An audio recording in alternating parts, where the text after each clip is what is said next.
Hello दोस्तों, कैसे हैं? जय हिंद, जय भारत। हमारे channel science with Shiv Shukla में आप सभी का स्वागत है। आज हम लोग पढ़ने जा रहे हैं केमिकल प्रॉपर्टीज़ ऑफ मेटल्स कि मेटल्स की केमिकल प्रॉपर्टीज़ क्या हैं। देखिए, बहुत सारे बच्चे हैं जिन्हें फिज़िकल प्रॉपर्टीज़ याद करने में आसानी रहती है, क्योंकि फिज़िकल प्रॉपर्टीज़ आसान भी हैं और केमिकल प्रॉपर्टीज़ उन्हें बहुत टफ लगता है और बहुत सारे बच्चे शिकायतें भी करते, सर समझ में नहीं आता है। तो देखिए दिक्कतें क्या हैं उसको अभी हम समझाएंगे, वो दूर हो जाएंगी। अब देखिए, हम समझते हैं कि केमिकल प्रॉपर्टीज ऑफ मेटल्स की धातुओं के रासायनिक प्रॉपर्टीज, गुणधर्म क्या है। रासायनिक गुणधर्म कैसे पता चलता है धातु क्या है। देखिए, तो जैसे धातु है, कोई भी मेटल है, कोई भी मेटल्स हैं या धातुएं हैं, वो ऑक्सीजन के साथ, किसके साथ, ऑक्सीजन के साथ क्रिया करके क्या बनाती हैं, धातु ऑक्साइड यानी कि मेटल ऑक्साइड बनाती है। क्या बनाती हैं? मेटल ऑक्साइड बनाती है। क्या बनाती हैं? Metal oxides. तो मेटल ऑक्साइड्स बनाती हैं, ये इसकी पहला प्रॉपर्टी है। क्या है? पहला प्रॉपर्टी। हम मान लेते हैं, जैसे ले लिए सोडियम। क्या ले लिए? सोडियम। सोडियम यदि ऑक्सीजन के साथ क्रिया करेगा तो बनाता है सोडियम ऑक्साइड। क्या बनाता है? Sodium oxide. देखिए, इन सब को करने से पहले हमें ये पता होना चाहिए कि जो धातुएं होती है, आप सभी को पता है, उनके ऊपर प्लस चार्ज होता है, धनावेश होता है। धातुओं के ऊपर निगेटिव चार्ज होता है, ऋणावेश होता है। तो अब ये जो चार्ज होता है वो कैसे आता है, ये आप सभी को पता है। जो भी बच्चे हाई स्कूल में हो या 9th में, उन सबको पता है कि सोडियम के ऊपर एक प्लस चार्ज होता है और O के ऊपर यानी कि ऑक्सीजन के ऊपर -2 चार्ज होता है। अब जब भी हम करेंगे कि जब सोडियम या कोई धातुएं ऑक्सीजन के साथ क्रिया करती हैं तो हमेशा आपको पता ही है कि धातु ऑक्साइड बनाएंगे। तो क्या होता क्या है कि अब ये जो आवेश हमने लिखा है, कुछ नहीं करना है, इस आवेश का तिरछा गुणा इसमें हो जाता है।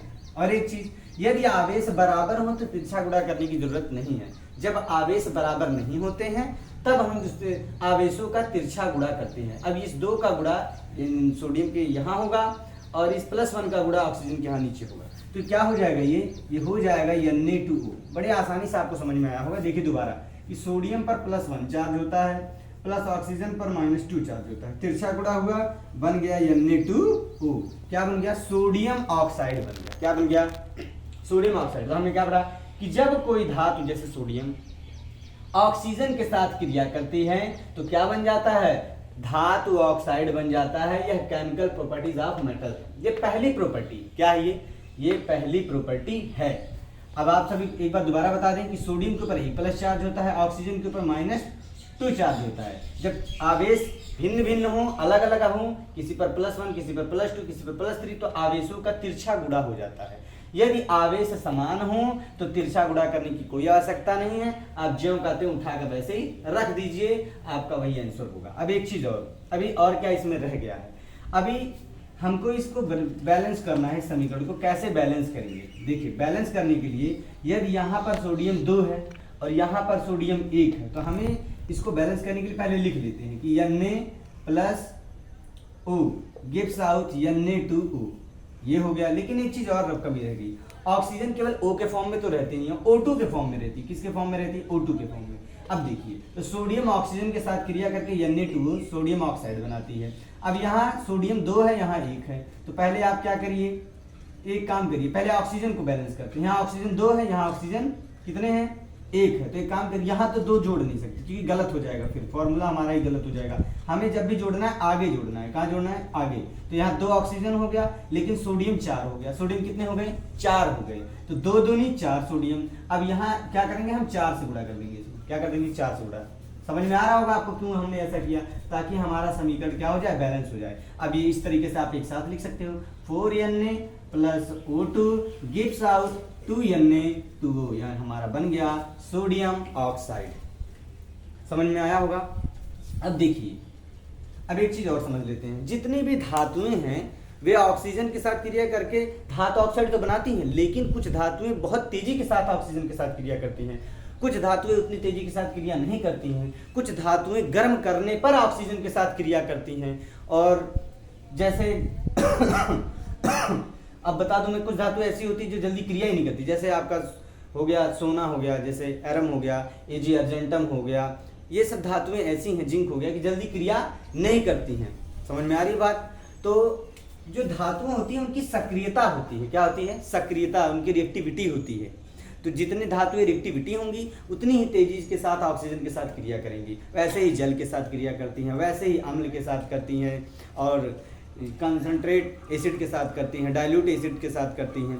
तो ये सारी चीजें हैं कि जो धातुएं हैं, सारा जो प्रॉपर्टी है इस पर डिपेंड करता है कि तो धातु कितनी सक्रिय है, कितनी सक्रिय है। सक्रियता का मतलब हुआ कि कोई धातु किसी भी अन्य पदार्थ के साथ, अन्य कह सकते हैं अधातु के साथ, या किसी ऑक्सीजन के साथ, जल के साथ, अम्ल के साथ, क्षार के साथ कितनी तेजी से क्रिया करता है। जो जितनी तेजी से क्रिया करेगा वो उतना ही अधिक क्रियाशील होगा। अब देखिए मैं कुछ धातुओं पे नाम यहाँ पर लिख देता हूँ, मतलब उनकी सक्रियता कैसे है। देखिए सबसे अधिक सक्रिय होता है लिथियम, ली का ना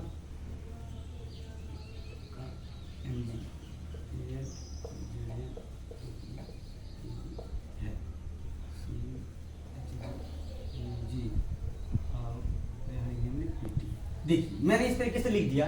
जो धातुएं, अब ये जो मैंने धातुएं लिखी, जो धातु सबसे ऊपर है वो अधिक क्रियाशील है, यानी कि लिथियम की जो ऑक्सीजन से क्रिया करवाई जाए तो बहुत तेजी के साथ लिथियम ऑक्साइड बनाएगा। पोटेशियम कराया जाए तो पोटेशियम ऑक्साइड बन जाएगा, सोडियम करेगा तो सोडियम ऑक्साइड बन जाएगा, कैल्शियम करेगा तो। लेकिन इसमें एक चीज है कि जितनी तेजी से लिथियम ऑक्सीजन के साथ क्रिया करेगा उतनी तेजी से पोटेशियम नहीं करेगा, जितनी तेजी से सोडियम करेगा उतनी तेजी से कैल्शियम नहीं करेगा। तो जैसे जैसे नीचे जाएंगे इसकी सक्रियता घटती जाएगी। अब प्लैटिनम उससे जल्दी क्रिया करता ही नहीं करता है, गर्म करने पर यह क्रिया कर सकते हैं। तो कहने का आशा है कि जो धातु जितनी ऊपर है, जैसे मैंने ये लिखा है, धातुओं की सक्रियता का घटता हुआ क्रम है। ये क्या है, घटता हुआ क्रम। ऊपर से जैसे नीचे जाएंगे सक्रियता घटती जाएगी, यानी कि जो धातु सबसे ऊपर है वो अधिक क्रियाशील है। तो जो धातुएं अधिक क्रियाशील होती हैं वो ऑक्सीजन के साथ क्रिया करके बहुत तेजी के साथ धातु ऑक्साइड बनाती है। तो जितनी तेजी से लिथियम बनाएगा उतनी तेजी से पोटेशियम नहीं बनाएगा, उसको समय लगेगा। तो आइए हम देखते हैं, ये याद भी आप कर सकते हैं बड़े आसानी से।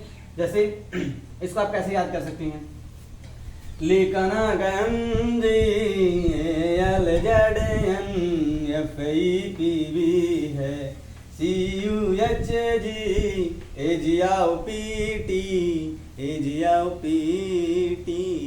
तो इस तरीके से आप इसको याद कर सकते हैं। देखिए हम पढ़ाई को इंटरेस्टेड बना सकते हैं कैसे। आपका यदि मन नहीं लगता है तो आपको मैंने कितनी बार पिछली वीडियोज में मैंने समझाया है कि आप किसी भी तरीके से याद कर सकते हो। तो मुझे जब कुछ पढ़ने में मन नहीं लगता या कोई चीज़ याद नहीं होती तो मैं गाना गाने लगता हूँ। तो गाना गाते गाते मुझे याद करने का मन करता है, मुझे कोई सॉन्ग गाने का मन कर रहा है तो सॉन्ग के तर्ज पर मैं चीज़ें याद कर लेता हूँ। आप किसी भी तर्ज पर करके चीज़ों को याद कर सकते हैं। ये मेथड बहुत ही आसान है, बहुत से बच्चों को आसान लगता भी है। जिनको नहीं लगता है वो 2-4 बार ऐसा करेंगे तो उनको बड़े आसानी से याद हो जाएगा। समझ में आई बात। अब आगे देखिए, ये तो सिर्फ मैंने बताया कि एक धातु के लिए है, अन्य धातुओं के लिए क्या होगा।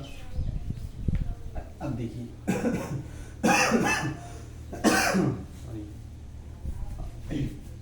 देखिए हम जब भी पढ़ते हैं तो बहुत सीरियस होकर पढ़ते हैं। सीरियस होकर पढ़ना चाहिए, स्वाभाविक है कि हमें एकांत में पढ़ना चाहिए, एक कमरे में पढ़ना चाहिए और शांत होकर पढ़ना चाहिए।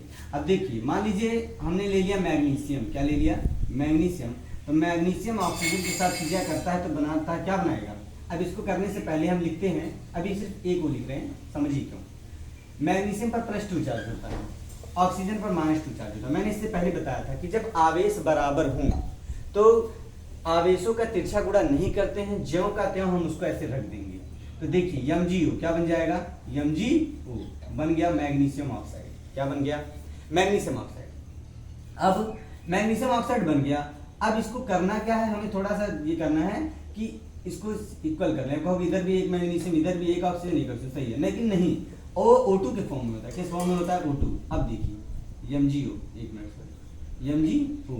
अब ये जो MgO है, यहाँ पर 2 ऑक्सीजन, यहाँ 1, तो इसको हम 2 कर दिए तो मैग्नीशियम में क्या हो जाएगा, 2 हो जाएगा। अब ये हमारा समीकरण हो, यानी कि जब मैग्नीशियम ऑक्सीजन के साथ क्रिया करेगा क्या बनाएगा, मैग्नीशियम ऑक्साइड। समझ में आ गया होगा। अब अगला एग्जांपल देखिए, अगला ले लीजिए, हम ले लेते हैं सोडियम, मैग्नीशियम, एल्यूमिनियम ले लेते हैं। क्या ले लेते हैं, एल्यूमिनियम।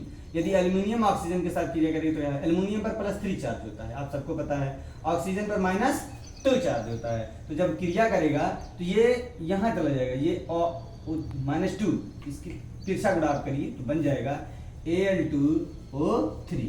क्या बन जाएगा, Al2O3। अब ध्यान से देखिए, Al पर +3 प्लस ऊपर -2 गिव्स आउट Al2O3। अब आप लोग सोच रहे होंगे कि ये हो गया, देखिए बिल्कुल हो गया, लेकिन अब हमें ये भी बराबर करना है कि इधर एल्युमिनियम के 2 परमाणु हैं और इधर 1 है, इधर ऑक्सीजन के 3 हैं और इधर 1 है। अब इसको हम ऐसे लिख लो, Al + O gives out Al2O3। अब हमें करना क्या है, O तो O2 के फॉर्म में रहेगा, ठीक है। तो यहाँ पर ऑक्सीजन 2 एल्युमिनियम 1, यहाँ एल्युमिनियम हो गया आपका 2 ऑक्सीजन 3 है। तो आपको करना क्या होगा, इसको समीकरण को बराबर करना है। पहले ऑक्सीजन करें, यहाँ 3 है यहाँ 2 है। हम एक काम करते हैं कि हम यहाँ कर देते हैं, यहाँ 3 है ऑक्सीजन, तो हम यहाँ 3 तो कर नहीं सकते हैं, 4 कर सकते हैं, या 2 से गुणा कर सकते हैं और या तो फिर 3 से गुणा कर सकते हैं। तो हम एक काम करते हैं, हम यहाँ कर देते हैं 3 से गुणा, तो 3 दूनी 6 ऑक्सीजन और यहाँ पर 3 ऑक्सीजन है। तो अब क्या करोगे, अब यहाँ हम 2 से गुणा करेंगे, 3 दूनी 6 ऑक्सीजन, लेकिन एल्युमिनियम कितना हो गया, 4 हो गया, तो हम यहाँ एल्युमिनियम भी क्या कर देंगे, 4 कर देंगे। तो हो जाएगा 4Al + 3A2 gives out 2Al2O3, हमारा बन गया एल्युमिनियम ऑक्साइड। अब आप देखिए, ध्यान से देखिए, इसमें कुछ कठिन नहीं है। मैग्नीशियम और ऑक्सीजन क्रिया करेगा, मैग्नीशियम ऑक्साइड बनाएगा। इसके आवेशों को लिख देंगे, यदि आवेश बराबर है तो ज्यों का त्यों हमने लिख दिया, और केवल यहाँ O2 करेंगे और जो परमाणु हैं उनको बराबर कर लेंगे, यानी कि समीकरण को बैलेंस कर लेंगे। अगला देखिए, एल्युमिनियम पर +3 चार्ज, ऑक्सीजन पर -2 चार्ज, तो एल्युमिनियम Al2O3 बन गया।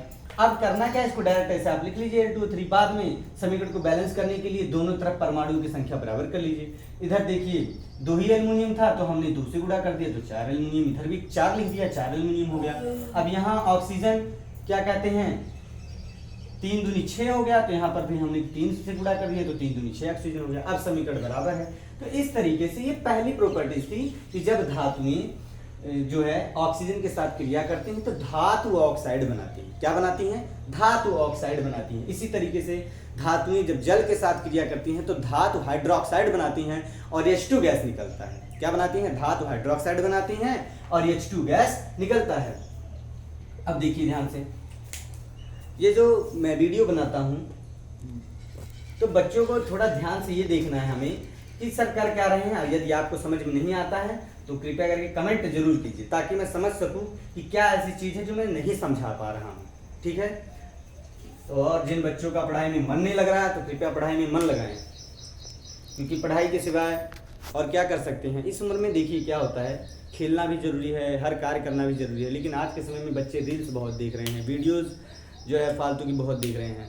मैं वीडियो बना रहा हूँ अभी जल्द से ही, और जबकि देख भी रहा हूँ कि बच्चे आजकल पढ़ाई की चीज़ें हैं तो उसको इग्नोर करते हैं। यदि आपका कोई वीडियो आ गया, पढ़ाई वाली वीडियो आ गई, तो उसको नहीं देखेंगे। हाँ, यदि कोई रील्स आ गई तो उसको ज़रूर देख रहे हैं। तो जिन लोगों को यह अच्छा लगा हो, समझ में आया हो, तो वो ज़रूर लाइक करें और मेरे इस चैनल को सब्सक्राइब जरूर करें प्लीज़। मेरे चैनल का नाम है साइंस विद शिवम शुक्ला, और इस तरीके से मैं जितने भी कॉन्सेप्ट वाले टॉपिक्स हैं, साइंस के छोटे छोटे टॉपिक्स जो बच्चों को समझ में नहीं आते हैं, मैं हर हफ्ते में एक वीडियो डाला करूँगा और आप सीखते रहेंगे। ठीक है, जय हिंद, जय भारत।